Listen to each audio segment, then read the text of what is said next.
What's going on, all our ladies and gentlemen, children of all ages? Welcome. No, I'm kidding.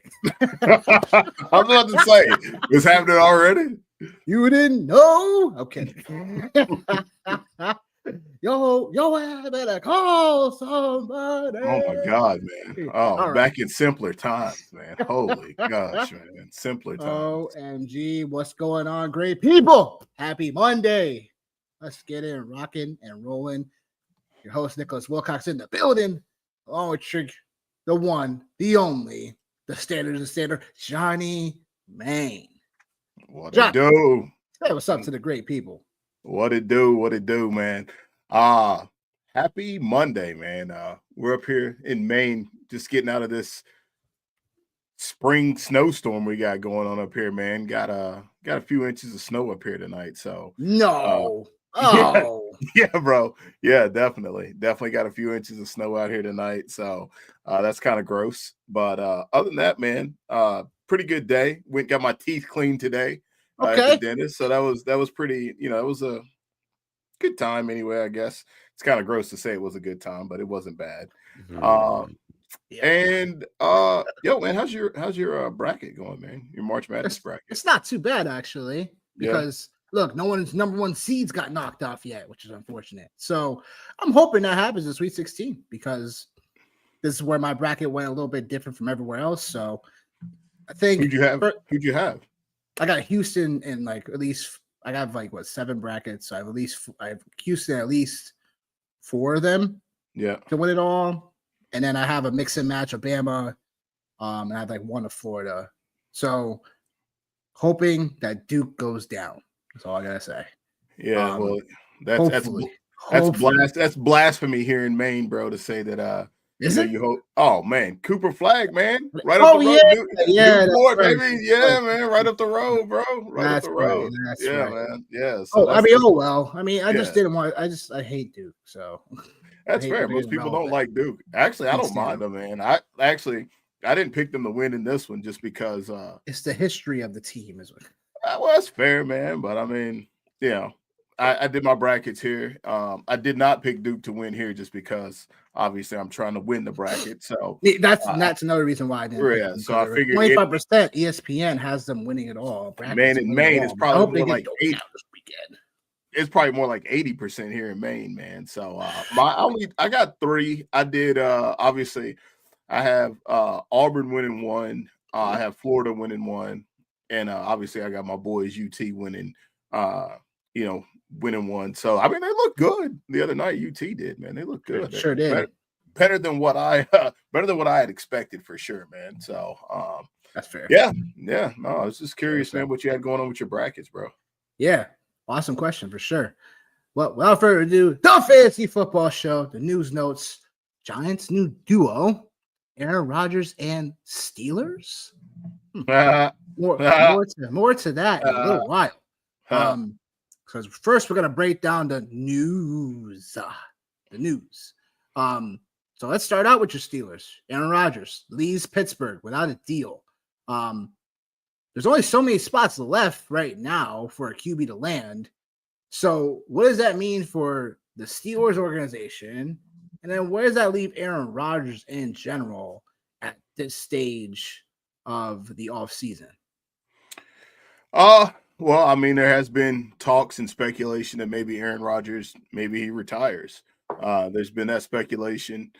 I think at this point, man, there's only one team that's interested in Aaron Rodgers. And I mean, I shouldn't say one team, but there's really only one landing spot for him that makes a lot of sense. And that's Pittsburgh, just because like they actually do have the opportunity to make it to the playoffs or to play for something past that. I don't think the Giants have the ability to be able to do that. The Vikings thing I just thought was like really, really weird. Just because it seems like, KOC and it's a weird situation. Yeah, KOC, anybody he touches, man, it seems like, they just do well. So I think there's that. And then like for Pittsburgh, man, where does it leave them? It leaves them in the same situation that they've been in, man, right? Like they, an aging quarterback or a veteran quarterback is basically, what they're looking at. For me right now, Mason Rudolph, I've said it before, I'll say it again. They made it to the playoffs with Mace as the quarterback. I think there's also been some conversation I've seen online about potential a tank for the Steelers, which I don't buy into that right there. But the 2026 draft class is pretty good, so that's something to take into consideration for sure. If you are a Steelers fan or you're invested or interested in any of the Steelers situation, Jamal, Jackson Dart, like that could be a play. I think they got some holes they need to fill on the defensive line for sure. We'll get to that. We'll get to that. Yeah, Ewers is the way I feel about him. But nonetheless, man, the Steelers still have Mason Rudolph, still have a lot of questions at the quarterback position. And right now, I think and this is the last thing I'll say is if you look at like a lot of the teams that have been successful in that have won Super Bowls or have been competitive over the last couple of years, they've been playing it with rookie quarterbacks and building around said rookie and bringing in, free agents and paying for other positions. So maybe the Steelers are trying to take a very similar approach. But for now, I'm cool where we're at. Okay. I mean, out of all the guys that you would probably want them to select right now, where would you say the Steelers should draft a QB with overall? Oh man. I hope so. I hope he snaps his leg a little bit. Sorry. I don't think it's one of those situations where you just draft out of necessity, right? I think them having a plan, I think, is something that they need to do. But I think like them being in this situation again, and I talked about this a few months ago when the season ended. This happened because they did not have a game plan after Ben Roethlisberger left. And not only that, but they've missed bad in the first round over the last handful of years on picks, man, for sure. Like Artie Burns, obviously Kenny Pickett. I think one year they didn't have a draft pick because of the Minka trade. The safety, Edmonds, they missed on him, right? Like there's been a lot of misses that they've had in the first round. So for me, man, like I said, I don't think it's one of those situations where you trade the farm. One of the things I was hoping for earlier on was maybe Shador would slide, but it doesn't seem like that's going to happen. Jackson Dart, he's starting to rise now on people's boards, so they may find themselves in a situation where they get to their pick, and they don't have an option. Is Cousins a realistic option? I would say he's an option, but like the pay for that, I think I'll pass. And I think just seeing what he was not able to do last year with all those weapons in Atlanta, I'll pass. I'll pass on him for sure, man. Okay. Well, that's interesting. So Jamal, welcome to the channel. Appreciate you. Please like and subscribe to the channel for sure. Man. Dart or Ewers for me will be interesting when I break that down. And is Cousins a real option for the Steelers? Definitely is. Well, let's go back to the Rodgers thing because look, like I think I said it to you. I said a couple other people. Is that like, like Rodgers? He doesn't need to be on a team right now. It's only where like you have to wait for the opportunity to kind of show up for him now because there wasn't a lot of spots coming into the free agency class anyway. But Rodgers was going to realistically try to land with anyway. Like the Jets situation, coming off that situation, a lot of franchises saw that situation and they're like, do we really want Rodgers, in our organization because of all the, his camp talking to X, Y, and Z or whatever, saying things and, things start spewing out of nowhere about Rodgers doesn't like this person or that person and rumor this, rumor that. And it's like, most organizations don't want that, especially traditional organizations like Pittsburgh. So it's not shocking to me that he didn't land a deal in Pittsburgh because, like you were saying, John, you don't want to just bring someone on. You don't want to just attack a position just for necessity. You want to make sure you're getting the right, mix or the right, formula and situation for a quarterback to come in and be successful. I'm in agreement with you also. I don't think you should be trading the farm to go grab a quarterback in this draft class unless it's Cam Ward. But he's already going to go top 3 at the bat. I'd be shocked if he fell out of top 3. So that's where I'm at with that. But Dart or Ewers for me, I like both of them, but I'll take Jackson Dart because he'd probably have a slight discount at the moment I do like the mobility of Dart a tad bit more than Ewers right now. I just think Ewers is getting a lot of hype. And he could very well end up landing very end of the first round potentially if the hype and steam continues.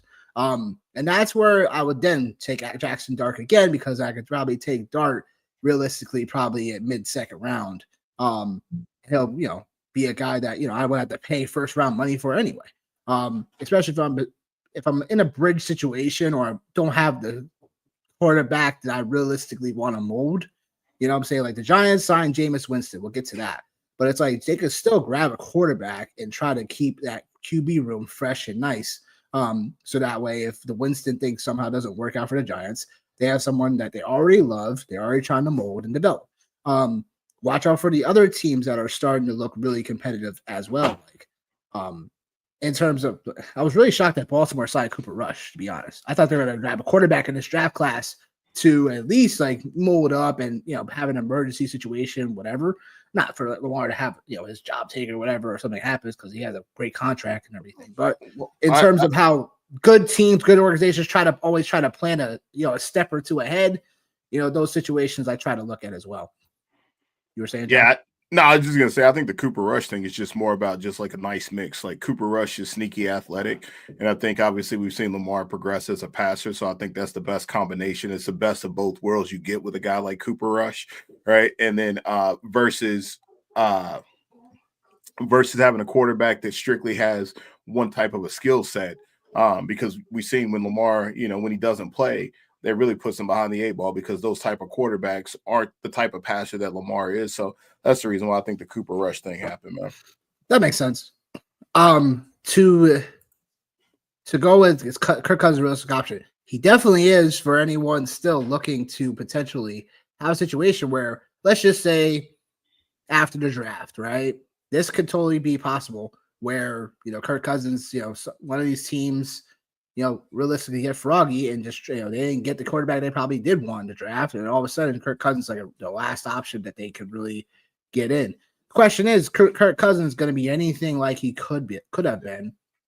You know what I'm saying? Right now, everyone's still complaining about the Achilles. I mean, it'll be year 2 of him off the Achilles in a way. So it's possible that it could be an option for the Steelers. It could be an option for, some of these other teams. Like I'm saying, that could be looking for not a bridge situation, but still be competitive situation. But yeah, like Cam Newton, the reason why he doesn't have a job is because he was washed. The problem with Cam Newton was, the reason why he wasn't successful in New England was because that situation wasn't the best for him. And that situation he got into wasn't the best. I don't think Bill Belichick knew how to, get the best out of Cam Newton. And I think in terms of his, landing spot in New England kind of messed up the rest of his opportunity in a way, because people will look at the tape and like, oh, Cam Newton as a thrower.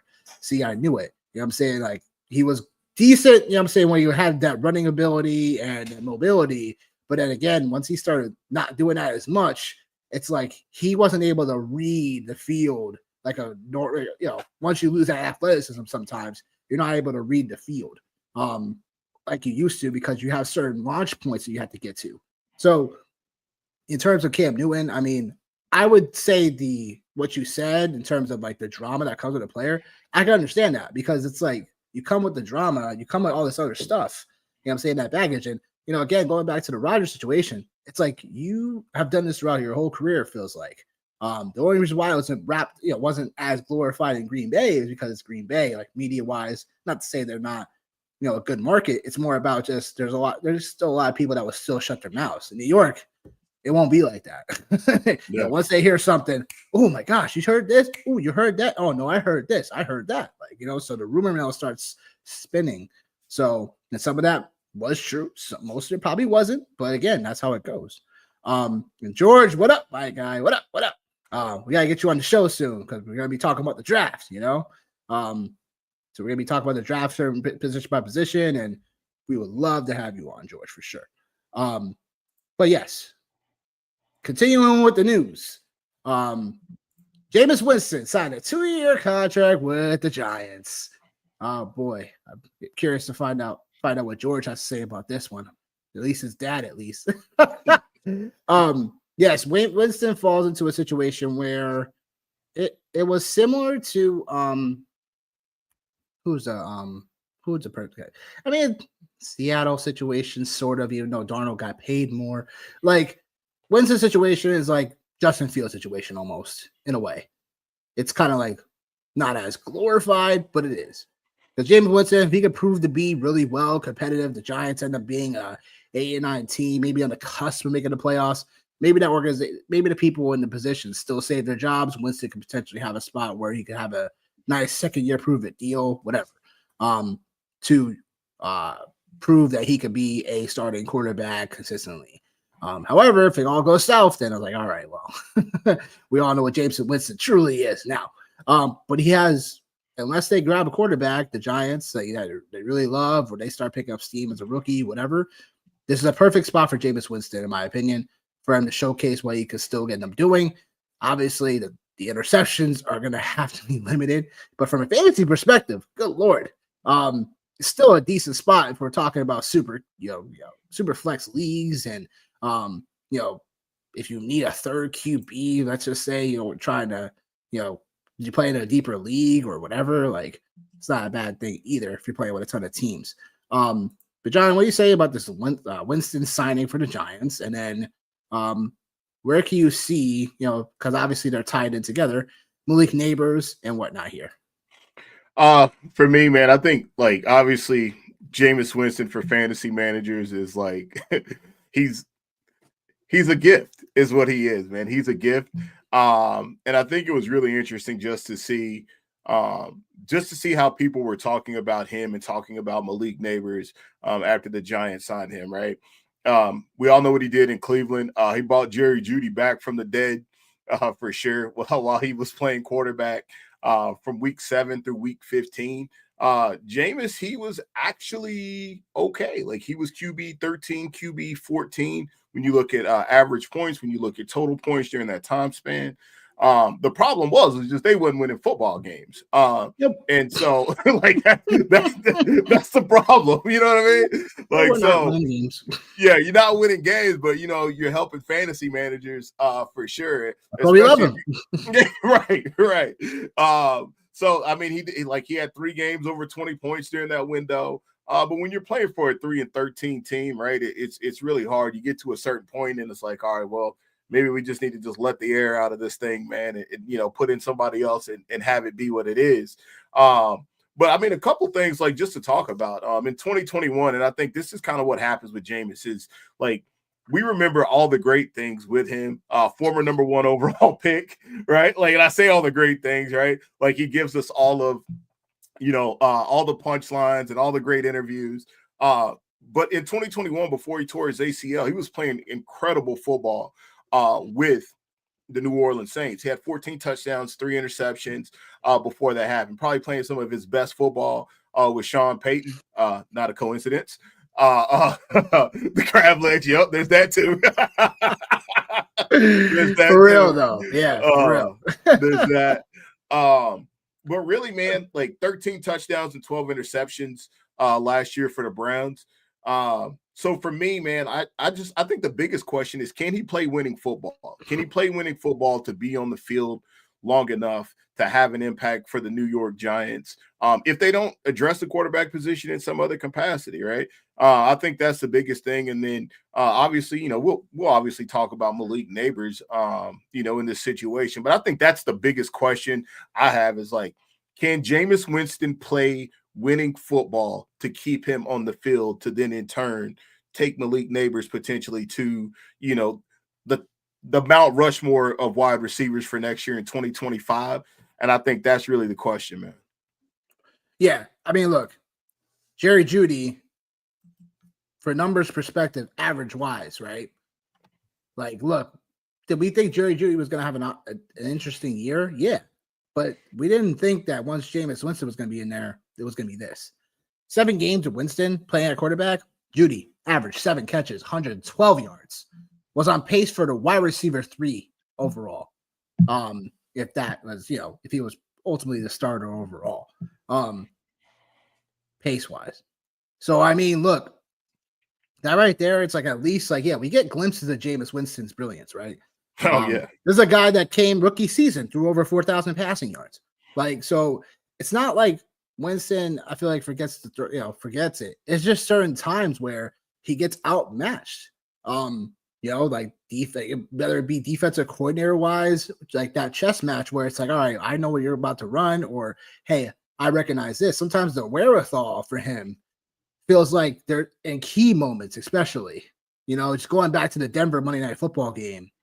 497 yards, bro. Game was wild. Yes. 497. No one expected that. First of all, no one expected that high scoring effort on Monday Night Football. The over-under was probably like 42 and a half or something like that at the most. Like that game went to like 60 points, I think, total, something like that.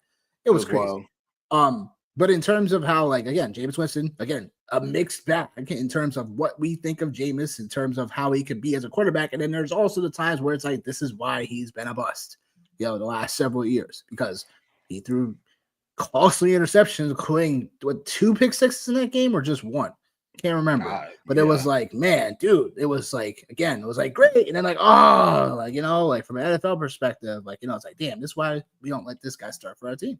So it's definitely a mixed bag, but this is an opportunity for him to really showcase like that he can stabilize a ship, that they can keep a competitive edge going for the Giants.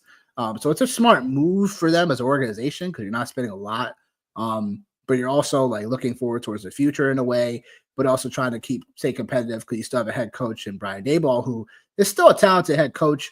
You probably want to give him one more chance and crack at an opportunity to be a successful head coach overall. And to see what happens, but would it be shocking if he got let go and they start all over by the time we talk about this next season? No. So that's just what it is as well. So, but yes, the crab legs. I think one thing, man, like, you did kind of touch on it. And like, actually, I wanted to like put it in my notes. I forgot, but Brian Daboll, man, like, you're right. Like, I mean, he's not a bad coach. Just think about like what's happened, like with Tommy DeVito. It's a bad organization.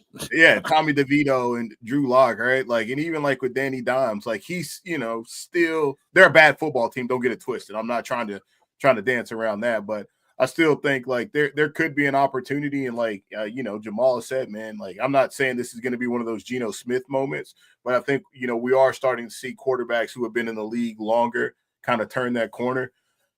I don't know if that happens this year with Jameis Winston, but overall, man, I don't hate it for the Giants, man. Just for right now, like they at least have somebody they can put on the field as a starting quarterback.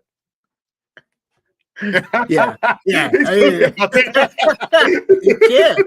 He's right. You can't. Oh, you definitely can't. You definitely can't. Yes, he's right. You just definitely can't. But yeah, I mean, look, like with Malik Neighbors, like obviously stud receiver when even didn't even have nobody to throw to like that. It's like this guy was still a baller. Pretty much everything that we probably got wrapped up into one for Malik Neighbors pretty much happened. Partially was the reason why I stayed away from him, and in some of my drafts was because I felt that towards the end of the year, like there could be a time where he could be falling off a little bit, not reaching up to where he's being drafted at. But look, I'll tell you one thing.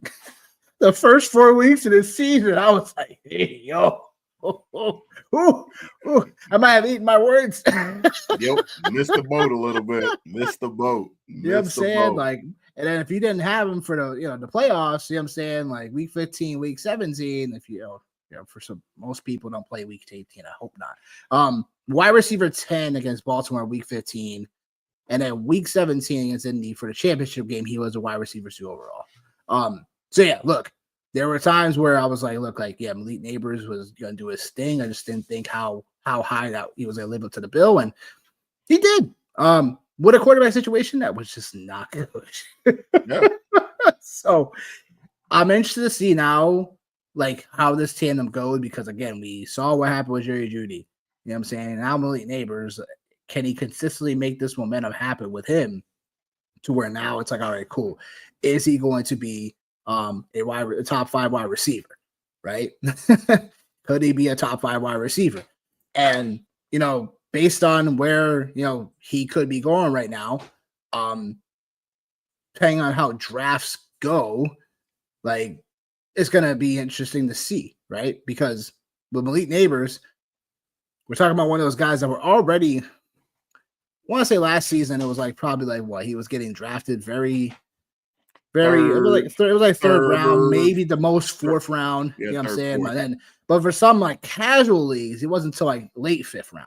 But then he started rising up late for value. So yeah, interested to should Malik Neighbors be drafted as a top 5 receiver right now overall, John?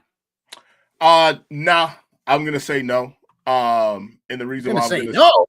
Yep, and I'll tell you the reason why I'm gonna say no is because you have Jamar Chase, you have Justin Jefferson, you have CeeDee Lamb, you have Amon-Ra. And then from there, you forgot someone. Nope, I didn't forget him. You sure? I'm sure you got to let me get to it. That's only 4. So I know. I was waiting for the 5th one. So you can say whatever you want to say, and you can play this however you want to play it. You can play it Nico Collins. You can play it Puka. You can play it BTJ. So I don't think he's a top 5 receiver right now. He finished the year as wide receiver 6. I think that's a pretty solid place for him to be in the 6 to 7 spot. And then depending on how you look at it, man, I don't even say how you look at it, but just depending on what shakes in Atlanta, you might have Drake London that might have something to say about that. So I think it's Malik Neighbors is still a bad dude. Like, don't get it twisted. But I just think the thing that I seen that really kind of made me like, okay, like this is going to be a thing is like people just shooting him up because Jameis is going to be the quarterback now and all that. I just think there's a lot of other quarterbacks that have a lot of other wide receivers that have a lot of really good situations as far as quarterbacks go. I think his situation is the most sus, as the kids would say. But the one thing about Malik Neighbors though, man, is like he's going to get peppered with targets. But we haven't even talked about like what does this look like for a Wan'Dale Robinson? What does this look like for a Darius Slayton? We haven't talked about those other guys, right? Sure. And I think like even like with BTJ, like the thing with him is like it's Brenton Strange and it's him. So BTJ is going to be the guy that's going to be seeing all those targets, right? Like that. Nico Collins, if he can put together a full year being healthy, like what does that look like? We could say the same thing with Puka, but obviously Devontae's there. So, but even with Cooper Kupp being there last year, like Puka still was able to eat, man. So as much as I love Malik Neighbors, I don't think he's a top 5 wide receiver right now. Obviously, could he finish as a top 5 wide receiver? Absolutely. But number one, man, to get inside of that top 4 that I talked about, Chase, Jefferson, CeeDee Lamb, and Amon-Ra, you're going to have a hard time getting inside that top 4 for sure, man. For sure. I would say, yeah, look, like it's very close, right? It's very close when it comes to like Malik Neighbors being a top 5. Would I draft him that high? I mean, yes, because there's a spot where we're like, all right, if we're talking about top 5, right? Yeah, we're talking about Chase. We're talking about Jefferson, Lamb, right? Yeah. Pretty much those 3, I'm not going to like tell you otherwise. Amon-Ra, yes. But remember, Detroit also still, for the most part, will still want to run the ball first, right?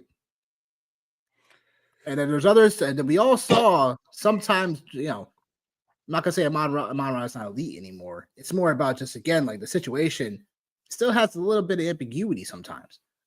So there's that. We could question it. I'm not telling people if you have Amon-Ra in your top 4. I'm not debating that.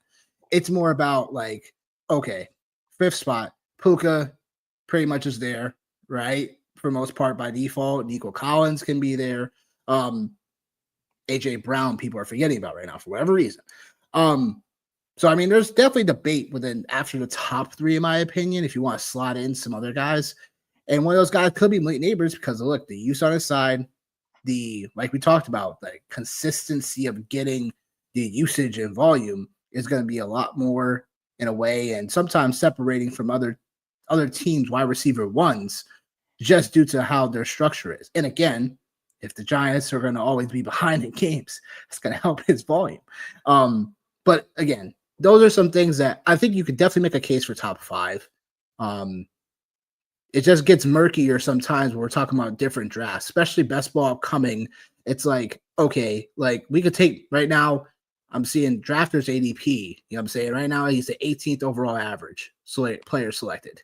That's wide receiver 4 right now on draft boards ADP wise.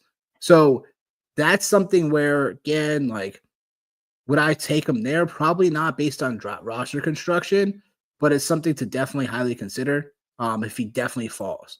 But yeah, he's playing with a bunch of slot receivers I mean, in New York. So we don't have to talk about Waddell and those guys play the same rules. No, but like at the end of the day, right? Like one of the things that happened last year, is all of a sudden you look up and Wan'Dale Robinson, yes, he is a slot merchant. He's getting peppered with targets. And even if we want to talk about Malik Neighbors, man, he like last year was 7. Well, he missed a couple games, but 5 times he finishes inside of the top 10 as far as like actual wide receivers for points. So, it's not as clear cut as like we all think, right? And I think like that's one of the things like just to keep into consideration. 3 100-yard games, so it's not like he was eating from a yardage perspective. It was through targets. I mean, through targets and through receptions. That's how he was eating.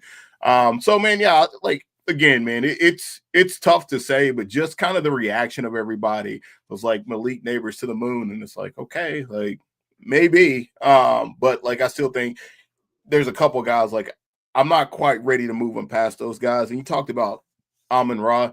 For me personally, last year was my year with Amon-Ra to actually feel like, hey, man, like, you know what? I might have actually missed the boat on him by not taking him. Like, I'm not going to make that mistake this year. Like, Amon-Ra, whether he is a slot merchant or not, he lives there, right?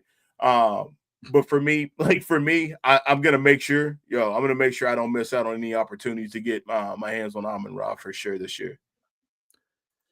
Yeah, that makes sense. Where you can, right?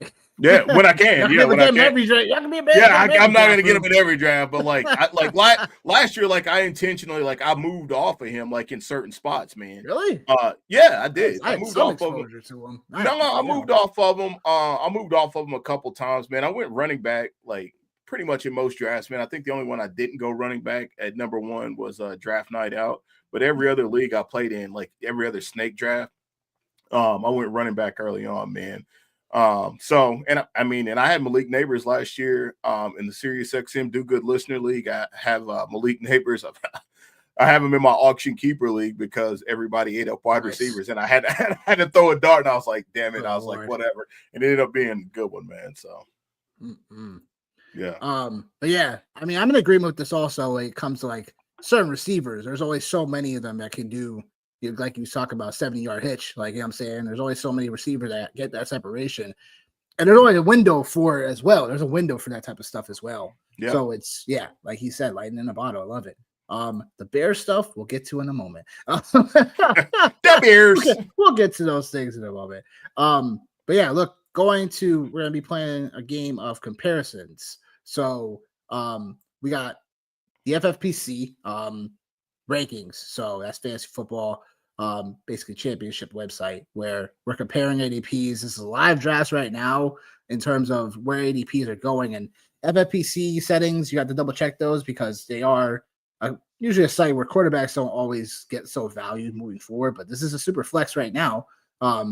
So comparison wise here, I would take Penix because as much as I love Jameis, like Penix still has weaponry around him a lot more potent, and overall, like he didn't even play a full first year last year. So I'm kind of throwing out the games that he played last year out the window to some degree because he got tossed into the season, week 13 or something? Like I think 2 weeks after that. No, he started playing. Yeah, it was later. He played a couple. Yeah. He played in garbage time, week 7 and week 11, but week 16 was his actual first start. Week 16 was his first start. Wow, yeah, that's right. I was yelling. I'm like, yo, why is this dude not starting after the bye? They had a bye in week 12. Why do you start after that? It didn't make any sense to me. No type of sense. So yeah, I tell you. But I'll take Penix because again, the weapons around him. I think there's going to be opportunities for Penix to, go for his value. I mean, 5 round difference right now, though. I mean, if Yeah. we're talking about just round difference and value alone, sure, I'll take Winston with the value perspective. But if we're talking about these guys in a vacuum, I would go with Penix. Yeah, I think like right now, obviously, like this is relatively new, so I feel like obviously the Jameis ADP will move up for sure. But I'm just taking Michael Penix anyway, man. I think that offense, like you mentioned, man, like I won't beat a dead horse, but bro, like I won't beat weapons, a dead horse. yeah, me myself and Irene, oh, poor guy. Let's just put him out of his misery. Yeah, I mean, he last 3 starts, the Giants, the Commanders, and the Panthers. And the Panthers are playing good football at the end of the year, regardless of record. And that game, 312, 2 touchdowns, 1 interception. So obviously a really good game, like on his side of things, man. And yeah, I just longevity. Like I'm not worried about is Michael Penix going to get pulled for potentially for a Kirk Cousins if he's still on the roster. I'm not worried about that with Michael Penix. Obviously, neither one of these guys give you much in the running game for sure. But like I said, I know that ADP will change. We really got to keep an eye on it for after the draft to see what happens with the Giants and if they make any moves or anything like that. But yeah, Michael Penix all day long. Yeah. And I think I just don't. We know there's a more ceiling to unlock with Penix, so I'm looking forward to that situation. When I can have a situation where I could grab a Penix very later, especially from a super flex position and or a best ball situation. Next comparison: Jameis Winston or Sam Darnold. So a 7 round difference according to these ADPs currently for a super flex position. And I'm just gonna go with Winston here. I love Sam Darnold. Don't get me wrong. I thought he had a really, really nice season this past year, but we're dropping him into a Seattle situation that should, be taking away some of the passing volume away, unless they continually build on what happened with Geno Smith last year. Because for a majority of the year, Geno Smith's passing attempts were way through the roof. Like Seattle was like literally like ahead of the pack when it came to passing attempts last year, as a team in general. So if they're gonna still follow that same formula, then something where like, all right, Darnold can be you know, definitely deserving of where he's going right now. But I just think Darnold's gonna take a step back. And Winston could definitely take a step forward fantasy perspective, from a fantasy perspective. Winston could take a step forward for where he's going. What do you say, John? Whew. Oh man, this is ugly right here. Oh no. Yep. This is real ugly. Yep. This is real ugly. Yep. And I'll say this though, I don't think Sam Darnold would get pulled. So again, I'm going to go with longevity, or I should say longevity. Security is what I'm going to go with, because I don't think you pay somebody $100 million to pull him after 7 weeks if he's having a rough 7 weeks. That's fair. I don't think the Seahawks are necessarily in a space where they feel like they're going to go win a Super Bowl, and like the offense is going to be predicated around Sam Darnold and the longevity for him. And then obviously too, talk about young wide receivers. Obviously, we know they got a superstar in JSN out there for sure. And then Cooper Kupp.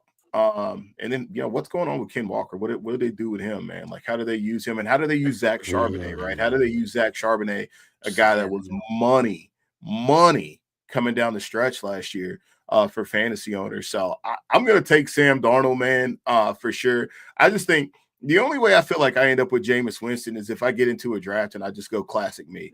And when I say classic me, that's just like, man, I'm willing to get in there and change it up like on the drop of a dime, man, just because, you know what I mean? So I think like really like in a super flex league, sometimes that shit pays off and sometimes it blows up in my face. But as my old offensive coordinator, Bruce Arians used to say, no risk it, no biscuit.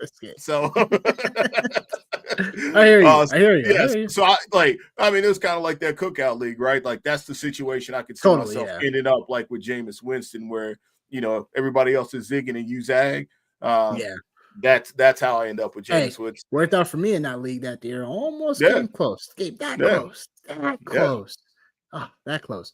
But yeah, I mean, look, I don't blame you. I just think it's more about 7-round difference. I mean, yeah, I mean, who else? 15th round. I mean, who else can be there really for to pick from besides a quarterback? So that makes sense. Yeah. Like, but Yeah. at the same time, it's like I just get Winston. I'm saying at 22 and then be all right with it. But Yeah. I hear what you're saying. The volatility. You know what I'm saying? Like Darnold saying it versus Winston. Like But that being said, next topic. It's like having a crazy girlfriend. Well, I've had a couple of those. Brian Thomas or Malik Neighbors. Yeah, no, this is definitely more tougher. Yeah. Definitely more tougher. Yeah.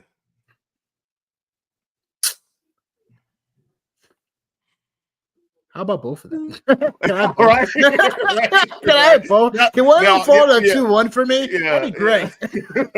Now, BTJ was the guy I did miss out on last year. I had 0 shares of him last year. Brian Thomas. 0 shares of him. There's always one guy that I'm on every year that feels like I'm just ahead of. Not so far ahead of the rest of the pack, but I know I'm on and enough rooms that if I can get him on my teams, we're good. Brian Thomas was that guy last year. I had him more in best ball than I did in regular season formats. But I had him in a few leagues, and then Puka Nacua the year before. So, yeah, look, like receivers, definitely dime a dozen sometimes. I guess if I'm gonna take one, I guess I'm gonna go with Brian Thomas politely, and the only reason why is because I feel Trevor Lawrence should be at this point right now still a better quarterback than Jameis Winston, and still should be able to give Brian Thomas what he needs to be a guy that could be a top 6 receiver overall before year's end. Because the way they utilize him, there's no more Christian Kirk now in town. Christian Kirk wasn't even there half the year last year. Right? I know. So no Evan Ingram now. So it's again, I'm just saying the situation has been proved even more for Brian Thomas. So for him to be the de facto number 1. So I hope it's a situation where it is like hopefully close to the neighbors, where it's definitely a peppering situation, a go-getter type of ordeal where he just, hey, chuck it up down the field, I'm gonna let you go get it type of thing. So I'll take the slight couple picks discount for Brian Thomas because I think he can go neck to neck when it comes to production standpoint, week in and week out with Malik Neighbors. Yeah, I'm gonna say Brian Thomas too, man. And one of the yeah. And one of the main Malik Neighbors like that, huh? No, I do. I actually do like Malik Neighbors, man. I do. Like, dude is a baller, like for sure. Like I tell anybody, man, like I'm guilty by association for being just an SEC whore, pretty much. Like I just feel like that's it. Like that's it. Like there's no better conference. There's no better conference than the SEC. So like I'm that guy. I'm always that guy. Like so like biased. So biased, yo, so biased. So I've known about Malik Neighbors and like believe in Malik Neighbors for sure. I do just think the situation is different. I think Brian Thomas actually, he was able to do it last year. They both have very similar resumes, right? Like they both did it at one point in time with a backup quarterback. One backup quarterback was shittier than the other one. It's like, hey, who do you want, Drew Lock or Mac Jones? All right, cool. Shit versus stink. Yep. It's literally like, you know what I mean? So like there's that. The one thing for me is just Brian Thomas. We talk about explosive plays. Brian Thomas was really explosive last year. Yes. He was really explosive. So sure I think like if you're looking at like the two of these guys, like I'm going to take Brian Thomas Jr. for the discount because Brian Thomas actually can do all the things that Malik Neighbors can do and maybe a little bit more. And again, one of my classic defaulto fallback situations is it's an incredibly shitty division in the AFC South. It sure is. Yeah. So, I mean, between that and then like just looking at, some of the lines for Brian Thomas Jr. last year, He didn't miss any games last year. That's one of the things that stands out for me. I think we were talking about this on another pod I had did late last week at some point. We were talking about Puka Nacua and Malik Neighbors. And I think I went Puka, and some of the other guys went Malik Neighbors, and they were talking about Puka's health. Well, Malik Neighbors missed games too. Like, he missed games too. But then the other thing too is, the other thing too, man, is Brian Thomas. Brian Thomas actually had a couple of weeks where he actually finished as the wide receiver 3, wide receiver 4, wide receiver 4 a couple of times. So it's you can't go wrong with either one. It's one of those good problems to have. But I'll take Brian Thomas Jr. on the discount and the potential upside with maybe Trevor Lawrence finally figures out how to play quarterback better than Jameis Winston. That's fair to say. That's why I'm saying the quarterback situation is kind of what is like skewing me a little bit towards Brian Thomas at this moment. Like, because Jameis Winston, we all know, like, hey, after 8 weeks, you never know. So he could get yanked, and then all of a sudden, even more, we know what it's going to be. We know what it's going to be after 8 weeks. 13 touchdowns, 13 interceptions. That's what it's going to be. I mean, I hope not. I'm not going to put that on Winston. I hope not. Like, because I do want him to be successful. I'm saying if he can be successful in the Big Apple, like, that'd be great. So I'm rooting for him. But me too. Remains to be seen what happens. All right. So Amon-Ra St. Brown or Malik Neighbors. I mean, I'm going to go Amon-Ra here. And it's only because of the body of work. It's only because Detroit is still going to be an offense that I still want to target in my drafts, still want great pieces of, and it just comes down to that. I just think the whole situation for Amon-Ra, there's going to be a little bit of what's that? A little bit of indifference because in terms of how new coordinators, I'm saying, stuff like that, whatever. But I'm not really worried about that. The talent's always going to win out, so. I just think Amon-Ra, when it comes to one pick between these guys, if it's like 4, then maybe I could settle for Neighbors if I'm being that picky. But I still want Amon-Ra St. Brown regardless, no matter what format. Unless it's standard.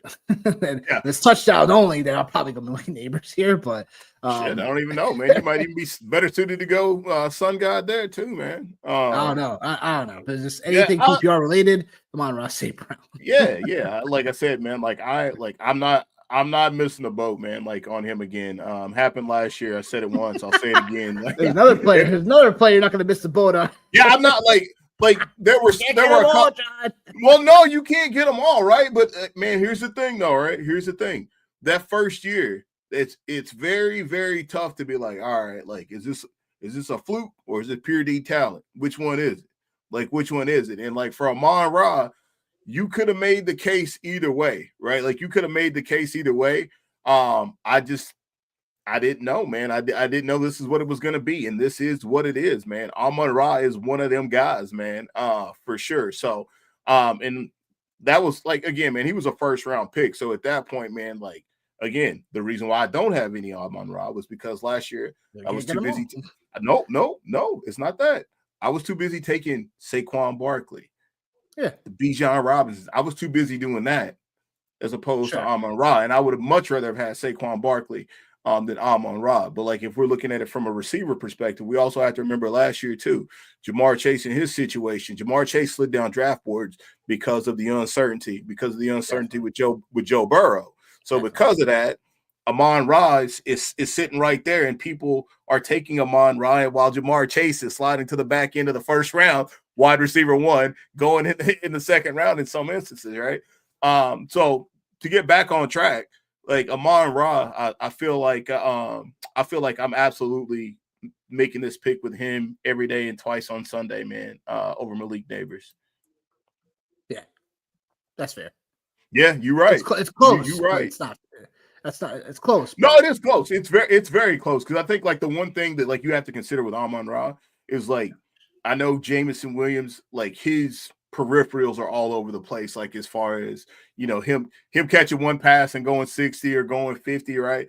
But like, dude also might be a star. He might also be a star as well. And so I think like Detroit, like, it's a very interesting situation that they have there with him, and obviously Gibbs and Montgomery, and who knows if Sam Laporta will come back from the dead. This guy, man, get this guy some seasoning out here, man. Get him some seasoning, bro. Get him some seasoning.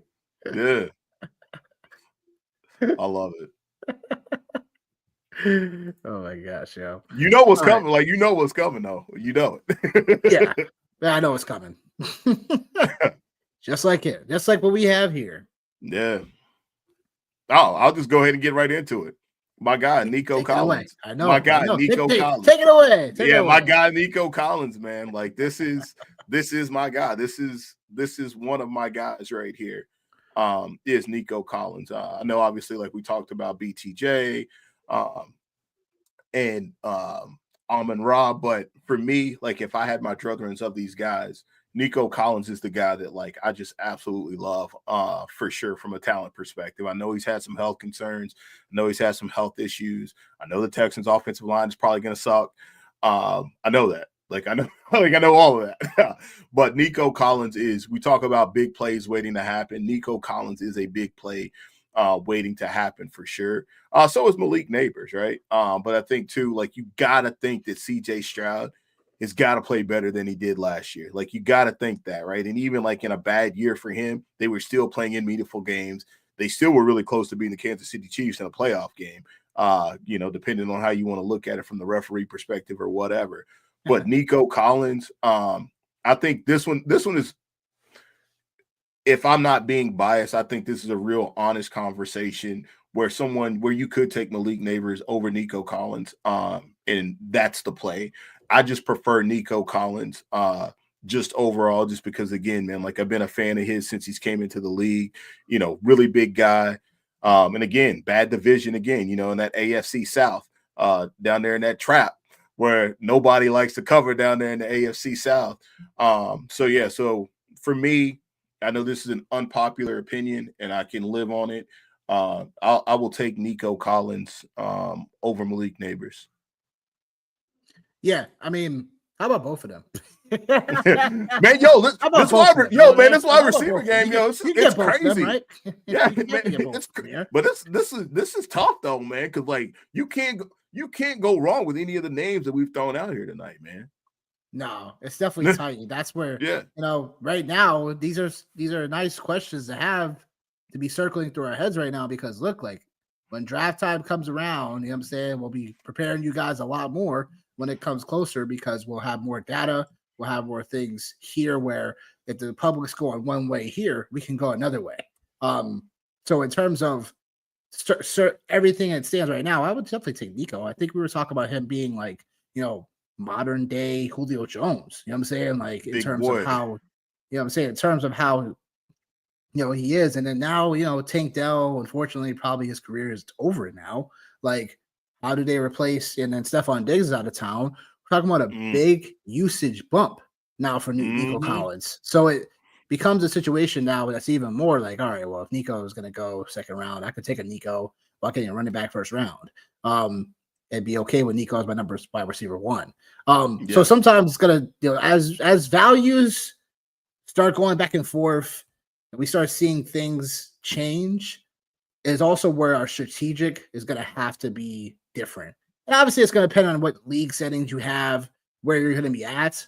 For example, if you know your league's teammates well, you already know what someone might do versus someone else that might not. Like, hey, like, you may not know this person from a can of paint. You know what I'm saying? Like, and then you'll realize, oh, okay, by the time you pick up here and there, like, oh, okay, now I can do this, because this guy ain't going to do this. So strategically, it's like, all right, who can we grab here that's going to be more, maybe more bang for our buck sometimes, or more like, okay, like, this guy I don't think people are going to be taking because they don't think he's going to do that well.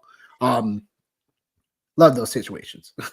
So I mean, look, yeah, it makes sense. So back to, because we have a bonus, the DJ Moore situation in Chicago, Jamal. We'll get to that right now for you. So our thoughts for DJ Moore, right? DJ Moore is in a situation where with Caleb Williams, I mean, Chicago, look, they got a great, hire, in my opinion. I'm saying Ben Johnson. So I think Ben Johnson's going to try to figure out, hopefully, to add more firepower in this draft that's filled with a good amount of receivers as well. I think they'll find ways to eventually get some more firepower in this offense, allow Caleb Williams to get the training wheels off, hopefully a little bit off of him. and let him let loose. Cause I think there was just chemistry problems with this duo last year for whatever reason. So I think for me, DJ Moore, like I'd love to have him as a a wide receiver 3 flex currently. I wouldn't draft him as a wide receiver 2 for sure. From a fantasy perspective. And when it comes to, I think he'll be one of those guys come draft day, unless hype really picks up steam and then people are doing all these videos about DJ Moore, whatever. I think DJ Moore could be a nice little sneaky, play you could draft later on, 6th round, something like that, and be like, it'd be okay with that. But it could ultimately be towing the line between a wide receiver 1, wide receiver 2 at times type of pick for me. I like DJ Moore. Big fan of his too, man. Like to your point, like he's somebody that low key, man. He gets overlooked.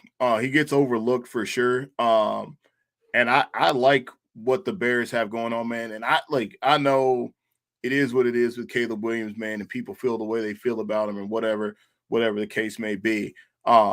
And yeah, he's got some things to learn, obviously, as far as holding on to the ball, but they've upgraded their offensive line this offseason. I think obviously the most important thing for Caleb Williams going into next year is to get the ball out in a timely fashion. And what better guy to get the ball out in a timely fashion to than DJ Moore? And everything we were just talking about, Amon-Ra St. Brown, I feel like DJ Moore is going to be playing that role for the Chicago Bears. So I think there's going to be a lot of opportunities for him.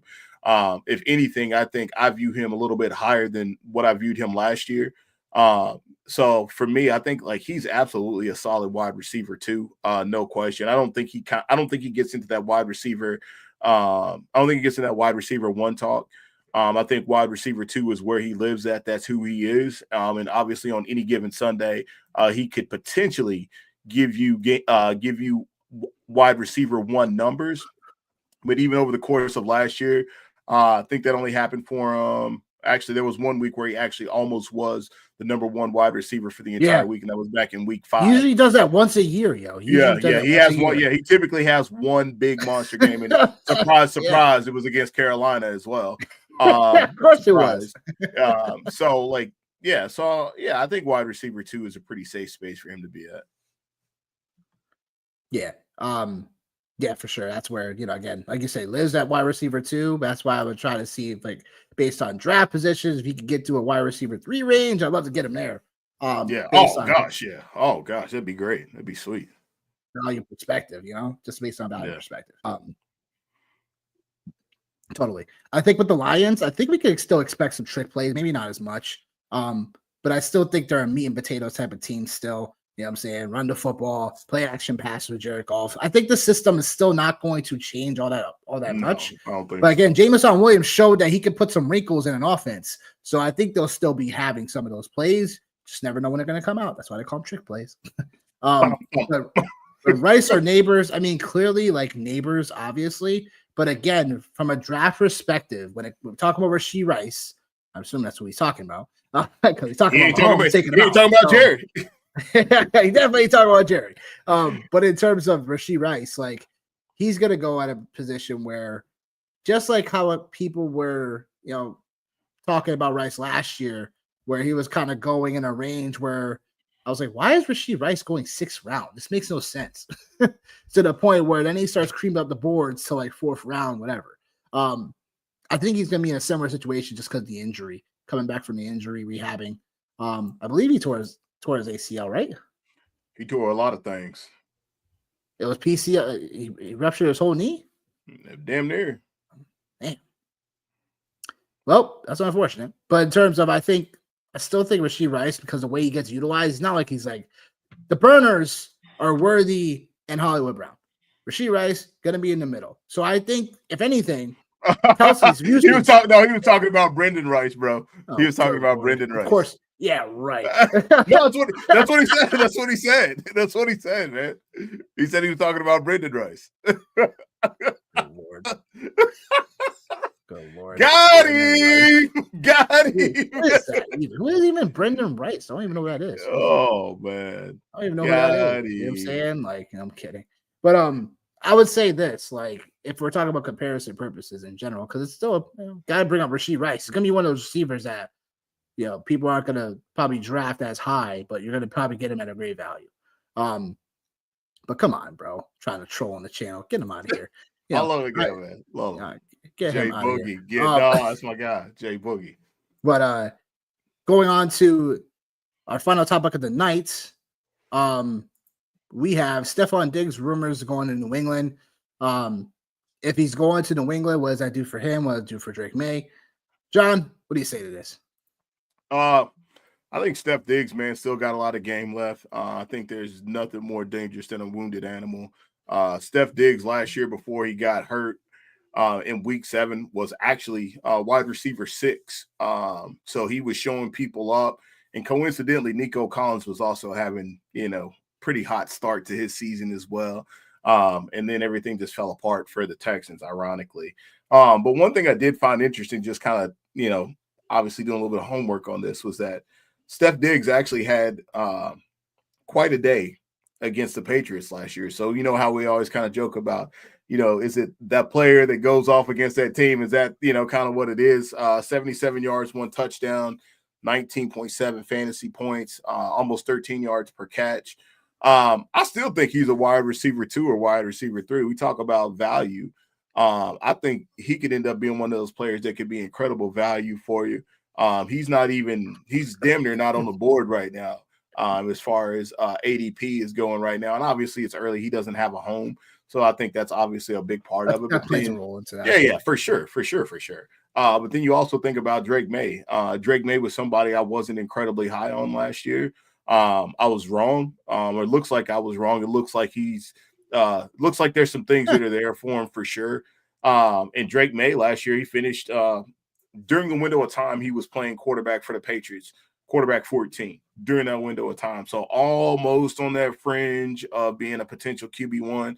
I think we know what he can do with his legs, but it'd be really interesting to see what he could do if he could get a guy like Steph Diggs, who has done nothing but, if we think about it in the grand scheme of things, he's done nothing but produce in whatever aspect it is, back in Minnesota, obviously in Buffalo. He's also produced as well. So if Steph Diggs goes to the Patriots, I really like that a lot for him and his value. And I like that for Drake May and his value, because they absolutely don't have a clear-cut defined number 1 wide receiver in that group. So I think that's a place where Steph Diggs could go, and maybe in another year or two, potentially, maybe the Patriots can, have something to play for in terms of being a playoff team. Right. But I think that's probably one of the few places Steph Diggs can go and be the guy right out of the gate. But if that's the case, man, I like that for all parties involved.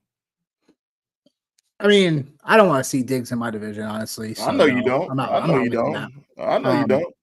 But in terms of Steph Diggs, like being a fantasy asset, absolutely. Still a top 30 overall guy. The injury hopefully doesn't, pull him back too far. But if we can see the Stephon Diggs that we saw pre-injury utilized in a better way, yeah, he could still finish as a borderline wide receiver 1, wide receiver 2, top 15 receiver. I think he could still get to those levels. I just think he was not really utilized in a way that I thought Steph Diggs was going to be utilized. I thought there was definitely going to be some more inside slot routes to be utilized for, but again, like there wasn't as much outside techniques and stuff like that they were using them in. So in Houston. So if you go to a spot like he was cooking there. He was cooking there before he got hurt. He definitely was. But I'm saying, like, if he goes to a spot like maybe the Raiders, who definitely need a receiver and definitely need an alpha one, like, because similar to what we talked about with Cooper Kupp, like, is that a spot where he could potentially rehab some value? We'll see. But I think New England would be a solid spot as well. With Drake May, you need someone that's going to develop him a piece to develop with in terms of veteran chemistry, stuff like that. I just don't know what Steph Diggs, like, I still think we talked about it before. I think Dallas is still the best spot for him. In terms of where they need to win. His brothers on the team. They're going to be trying to win games. Not saying New England is it, but I think they're still fit to try to win some ball games in Dallas. I just think Dallas, it won't cost him that much to sign. Like, I just think Dak would probably find better chemistry with a veteran quarterback versus kind of like that, going into a second-year sophomore quarterback where, could the hell, bro, you didn't get me the ball here, da da da. Like, you know what I'm saying? Kind of pop off to him a little bit more because he's, not as potent. That's everyone. That's every wide receiver though, man. I know Diggs just carries it a little bit different, but that's pretty much all of them. That's possible. If you're Steph Diggs, you're George Pickens. Just saying it, man. Just saying it. You know what I mean? Just calling it what it is. You're Steph Diggs, you're George Pickens, right? Like, it is what it is, man. It is what it is. Yeah. Last but not least, a fun topic. Yeah. Jameis Winston or Sam Bradford. A guy that's Bradford's been retired for the last freaking what? I don't know, man. He's been retired at least the last 5 years, right? Oh, geez, man. Probably longer than that, man. Dude, that guy was playing quarterback when I had hair, bro. Yeah. No, this is just fun. This is just fun because, like both of them are trending towards being like, I don't want to say bust, but I'm gonna say not living up to number one overall quarterback play would be the most politically correct way to say it. So I mean, like, for real, Sam. The only difference is Sam Bradford blew out his knees getting up off the couch, man. Like Jameis Winston. It's true. Don't be so disrespectful. It's true. And look, Jay Boogie knows, man. Sam Bradford was out. Sam Bradford was out here. Kirk Cousin it before it was a thing, man. You know what I mean? Like that's all. I just thought it would be like a fun thing to talk about. Is like, who would you rather have? Like, would you rather have a prime Sam Bradford or would you rather have a prime Jameis Winston? Give me prime Jameis Winston. Ooh, okay. All right. Prime Jameis Winston. Like, look, okay. I mean, Sam Bradford, you know what I'm saying? Let's dial it back a little bit. Like, you know what I'm saying? Yeah, first round quarterback as well. But again, like, the rookie seasons right now, for looking and comparing, like, Winston had a better rookie season. I think in terms of longevity right now, Winston's still in the league. Bradford isn't. And with Bradford, like, he was fine for me, but I didn't understand why he went number one overall. We're talking about, the draft class that he was in, 2010. Like, going back to the 2010 draft class, like, boy. Going back to that, good Lord! Oh man, there's so many. There was a decent draft class, as obviously, like when we talk about Ndamukong Suh in that draft class, Donkey Kong. So there was definitely a decent draft class there. It was, man, and like Sam Bradford, he was one of those guys, man, like the shotgun, and the air raid offense, if you will, like that's before it was Oklahoma. Like really, it was before. Hey, man. Hey, be careful, man. You got my boy Hype-Bull out there, man. Be careful. Be careful. So use the word prime lightly. Yeah, I know for both of them. Man. I honestly think it's Christian Ponder. Wow. That was the worst pick ever, dog. That was the worst pick ever. I never understood that pick, bro. I never understood that. Oh, word, bro. I was like, what do they do with the Vikings? I think the Vikings took him, man. Yeah, you definitely did. But I was like, what are they doing? That's terrible. That is terrible. Oh, my God, man. Now, he was the next year, so he wasn't in that draft class. But that's still brutal, man. That's still wild. Yeah, Christian. Oh, man. Yeah. I think the thing with, like, Bradford is, like, it was the injury piece for him. Like, that was part of his problems. He just could never stay on the field.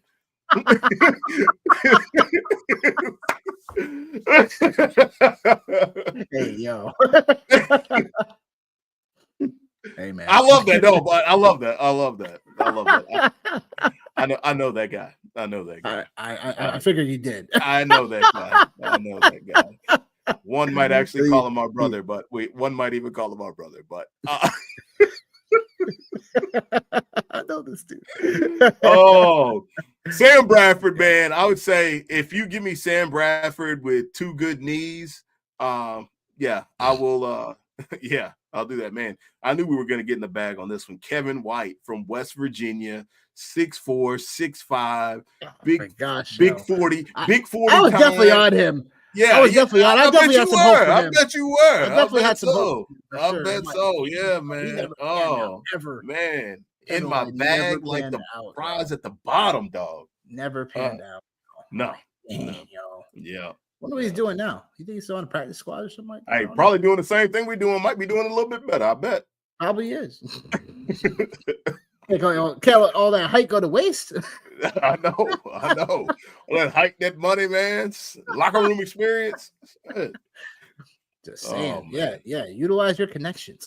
Yeah, no doubt, man. No doubt. Shoot. Well, we reached the end of the show. Any final thoughts before we let the people go, Johnny?